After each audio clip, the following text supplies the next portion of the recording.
Tha ahum hena thiba khangdana leirakhraba matung ngarang social media da viral oirakiba mahiroi hizam linthoingambi luwang amadi fizam hemanjit anigi hatringai amadi hatlaba matungi photo aduna lamdam asigi miyangda khamthengna nungaitaba ohelakli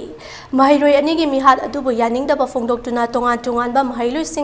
mahiroi sing lambida thoraktuna pendabagi kholaw amadi khongchat sing chatpa horakli Palace compound laiba CC Higher Secondary School gi masing yamlamba mahiroi singna lambida thoraktuna gari sing thingbaga loinana lambi mayai da famjinduna misi asigi mayokta pendabagi kholaw kaya lauduna khongjang chaksanki mahiroi sing aduna mahiroi hatpa yaningde mara laiba cheirak pigadabani we want justice haibana chingba kholaw kaya lauki Polishna mahiroi sing adubu school da tansina bahotnabada polish amadi mahiroi sing gi marakta chawna muknaki Tungda masing yamlaba mahiroi sing aduna police sing adu ngamkhaiduna babu para tamna chansilaki amadi police ki maikai dagisu tear gas kaya su kapki mahiroi aduna sanchen thong langthoklaga state guest house mapayarokpada police sing aduna thattuna thamki khongjang adu da saruk yaramba mahiroi amana phongdorokpada tha ahum hena thiba khangdana leiraklaba hizam linthoingambi luwang amadi fizam hemanjit ki achumba wayel phanghalu haiduna miyamna khongjang changsinduna laklingai jerakta ngarang mahiroi ani asigi hatringai amadi hatlaba matungi photo sing viral oirakpa asina mahiroi singda aduki matik nungaitaba pokhalle lengak asina athuba matamda mahiroi ani hatpada chenaba sing akan bachairak pigadabani karigumba lengak asina tumina leisilagadi masidagi henba khongjang sing changsin gani haina phongdokki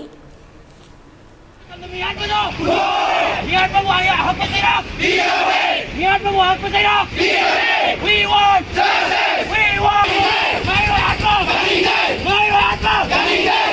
Paski date 26, 2023 numisida ko na protest sa sabay maramdi koy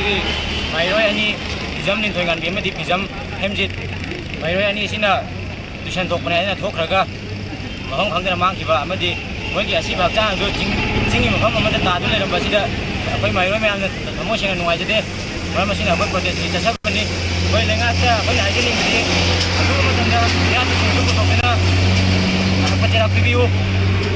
Kumba, tawdo si tungde tholo hani ngai selekte. Mayro sing abiki mati penja dre. Ado kai kumba mihat bajile ngana putok kadi kado. Lenga se mihat na putok kadi mayro singa ahen sidagi han bakungin changjil akani. Koi lenga ka mapale he bise thabang na umtang di utpiyo. Mayro sing lan marak sida laik tam jam ware amuk lep amuk tam mathong marong khangdaba ama abdu oire. Koi ta sing lan marak sida hingbe Wasal eh.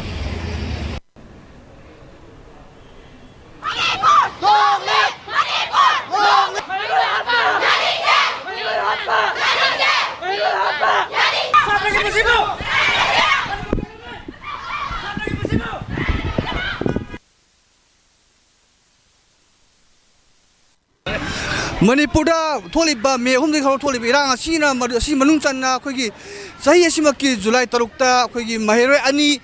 mangkiba adu ngarang ta haibitare khogi tonga ba social media gi platform kya phomda mahiroi ani du hat ngai amadi hara matungi photo kya viral charak pa adu maram orega Manipur da tholiba irang asida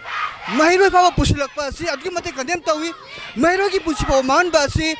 phawa Manipur langang na tumina laisali ba si sambiganu Miar pa si puto haibagi wakhalonda nasi lenga ki oi ba school college kaya na huji rally chapa khonjang tamgi khola kya lauri yambio huji mahi tamli ba amadi tungi yumbi ole kadu mahiro singa sida onjin duna khogi kuki singa myoy sim har pataro lagadi kolom pai mahiro singi khoda si kuto khulai pai du lan thina pi abagi phim da lagle haiduna mahiro singi ma kai da supen da phondong di mangke mahiro ani edu khoi ngarang tu social media gi tunga platform kaya da sina photo thaga na pi matungi na khogi photo snagi yamna ba class 11 and 12 ki mahiro satri mahiro singna ngasi school dagi school campus ki thor laga ba khogi kangla pangmang phawduna khoi tiji tamna rally chana bona bada khogi state force ki maike dagi mokbom langthokpa adagi